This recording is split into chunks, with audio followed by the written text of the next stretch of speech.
Nashville, 1998. The biggest names in country music are celebrating at the Grammy Awards, champagne flowing, industry executives congratulating each other on another profitable year. But the next morning, they wake up to see something that will shake the entire establishment to its core. A full-page advertisement in Billboard magazine. A photo of Johnny Cash, the man in black himself, giving them all the middle finger. The caption reads, "American Recordings and Johnny Cash would like to acknowledge the Nashville music establishment and country radio for your support." But this wasn't just a moment of anger.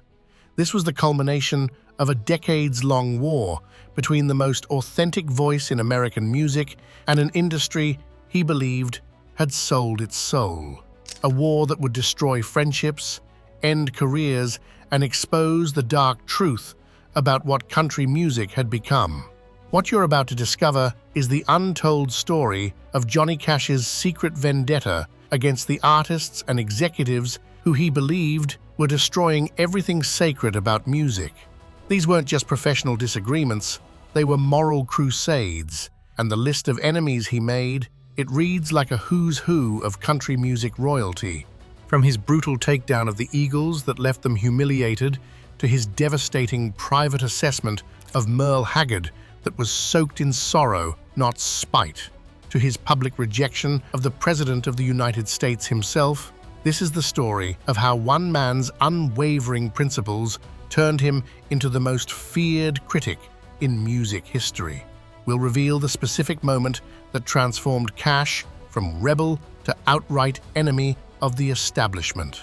The private journal entry where he destroyed a friendship with 7 devastating words, the White House performance that became an act of presidential defiance, and the shocking reason why Nashville's biggest stars lived in terror of crossing the man in black. Because when Johnny Cash decided you were fake, you weren't just wrong, you were morally corrupt, and he had the power to end careers with a single perfectly aimed sentence. But first, we need to understand what made this man so dangerous. Johnny Cash didn't just play music, he wielded it like a weapon of truth. While other artists in the 1950s had no more ambition than a hit on the jukebox, Cash saw his purpose as something sacred, to lift people's spirits, almost like a minister. This wasn't artistic pretension, this was spiritual warfare. His son, John Carter Cash, described his father's legacy as a spirit of honesty, a spirit of being able to expose yourself, to show your frailties and your weaknesses, but not lose your honor. This vulnerability was Cash's superpower. It forged an unbreakable connection with audiences from prisoners to presidents. But it also made him merciless toward anyone he perceived as fake. When Cash called an artist inauthentic, he wasn't making an aesthetic judgment. He was leveling a moral charge, accusing them of spiritual dishonesty, of creating soulless products that betrayed music's God-given purpose. And in the late 1960s, he identified his first major target. The Nashville sound was everything Cash despised. Slick arrangements, lush string sections, smooth background vocals designed to strip away country music's rough edges and make it palatable for mainstream pop audiences. It was music made by committee, calculated for maximum commercial appeal. Cash actively resisted this trend. His early rockabilly sound with the Tennessee 3, that raw, percussive train-like rhythm, was a direct sonic rebellion against Nashville's polished orchestrations. He deliberately stayed away from the Nashville sound and aligned himself with grittier traditions of folk, blues, and rock and roll. But this ideological clash would cost him everything. The moment that would define Cash's reputation as Nashville's most brutal critic happened in the early 1970s, when a new band was climbing the charts with their hit, Peaceful, Easy Feeling. Cash was in his manager, Lou Robin's office, when the song came on the radio. What happened next would become legend. "That's not country music," Cash allegedly scoffed, his voice dripping with contempt. That's what happens when rock musicians think wearing a bolo tie makes them understand rural America. This wasn't just a casual dismissal. This was character assassination. Cash's wife, June Carter Cash, later recalled the depth of his fury during this era. He felt the Eagles were skimming the surface of country music, taking its sounds but leaving behind all its heart and soul, and making millions doing it. But Cash wasn't finished. Producer Rick Rubin, who would later helm Cash's career resurrection, quoted the Man in Black's devastating assessment: "Those boys are selling a Southern caricature that lets people avoid thinking about the real South with all its contradictions and challenges." The Eagles never responded publicly to Cash's attacks. They couldn't, because everyone in Nashville knew that when Johnny Cash questioned your authenticity, your career was in mortal danger. While the Eagles played up stereotypes for commercial gain, Cash was conducting obsessive research for concept albums like Bitter Tears, Ballads of the American Indian, diving deep into history to get at the reality behind some of our country's history. He was influenced by the raw, unvarnished field recordings of John and Alan Lomax, which captured authentic sounds of prison life, levee camps, and Appalachian folk traditions. This meticulous, empathetic approach was the antithesis of the shallow bolo tie country he openly despised. But the industry's response to his moral stance would push Cash to his breaking point. 1970. The White House.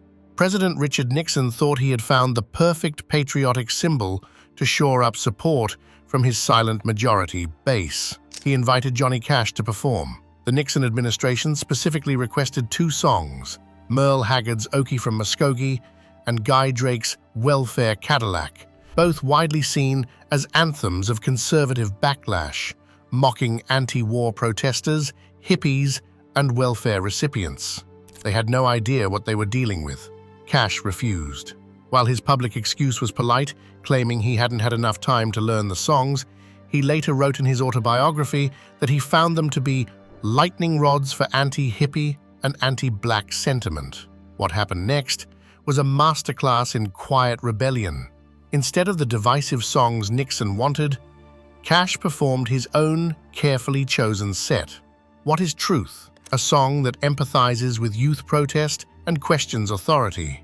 The Ballad of Ira Hayes, a tragic story about a Native American hero, and his own anthem, Man in Black, which explicitly aligns himself with the poor, the hungry, and the imprisoned.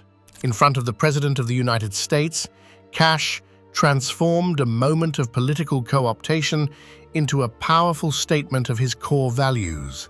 It was a presidential-level rebuke of using music to divide and disrespect.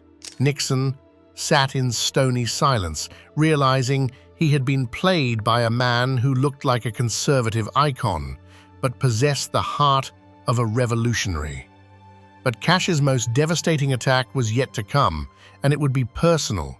The relationship between Johnny Cash and Merle Haggard wasn't a public feud. It was something far more painful, a quiet heartbreak, rooted in what Cash perceived as a spiritual betrayal. On the surface, their disagreement over Okie from Muskogee seemed political, but the real evidence of their rift comes from a private entry in Cash's final journals, scribbled in shaky ink during his last years, 7 words that would haunt anyone who read them. A man who mistook jealousy for justice. This line, described as being soaked in sorrow, not spite, reveals the depth of Cash's pain. For him, the ultimate betrayal wasn't political disagreement, it was a perceived failure of character from someone he considered a friend. These private reckonings were described as deep, soul-twisting reckonings with men who mirrored his darkness or mocked his light. Cash viewed principles of justice and empathy as sacred, and when he felt those principles were violated by a peer, the wound cut deep. Haggard never saw these words. Cash never sent them, never spoke them aloud. But in the privacy of his journal, he delivered a verdict that would have destroyed their friendship forever. Meanwhile, even Cash's closest allies were beginning to question his position. Cash's relationship with the outlaw country movement was complicated. While he was considered its spiritual patriarch, his prison albums and rebellious attitude made him a true outlaw. in lifestyle and philosophy, he maintained an uncomfortable relationship with the very system he criticized. Waylon Jennings, one of his closest friends and fellow highwayman, delivered perhaps the most cutting criticism Cash ever received from an ally. Despite their deep friendship, Jennings reportedly called Cash out for clinging to the Nashville system as an artist and seemingly not knowing how to do the music thing without Nashville. This observation from a fellow outlaw was devastating because it was true. Cash had married into country royalty through the legendary Carter family, making him, as one observer noted, an in-law country artist rather than a pure outlaw. The contradiction was undeniable. Cash was simultaneously the most vocal critic of the establishment and one of its most embedded members. He challenged the system while operating within its orbit, a revolutionary who maintained a complex relationship with the monarchy. But this contradiction would lead to his most spectacular act of defiance.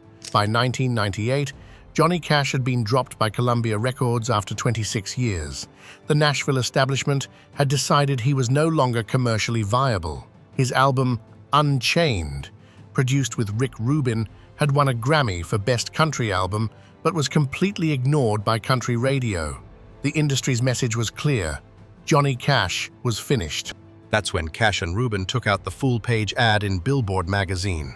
The image was from his San Quentin concert, young Cash giving the one-finger salute to the camera. The caption dripped with sarcasm.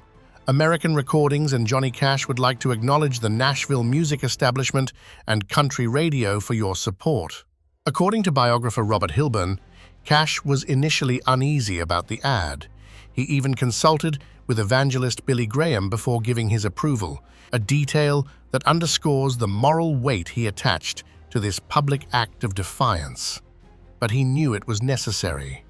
After decades of fighting for authenticity in a world obsessed with profit, this was his final declaration of war. The ad sent shockwaves through Nashville.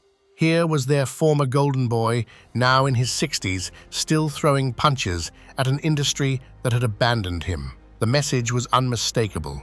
Their definition of country music was no longer his, and he had found validation elsewhere. Johnny Cash died in 2003. Just 5 years after giving Nashville the finger. But his final victory was sweet.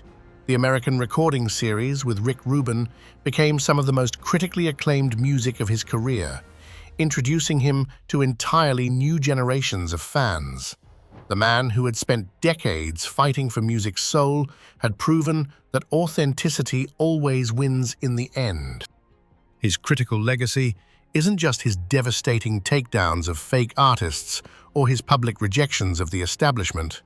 It's his unwavering, lifelong insistence that music must matter. In an industry driven by formula and profit, he was a fierce defender of the idea that a song must possess heart and soul. He believed music had a higher calling, to speak for the poor and the beaten down, to expose frailty, and to connect human beings through shared experience. His critical statements, his rebellious actions, and his complex relationships were all in service of this single, powerful idea.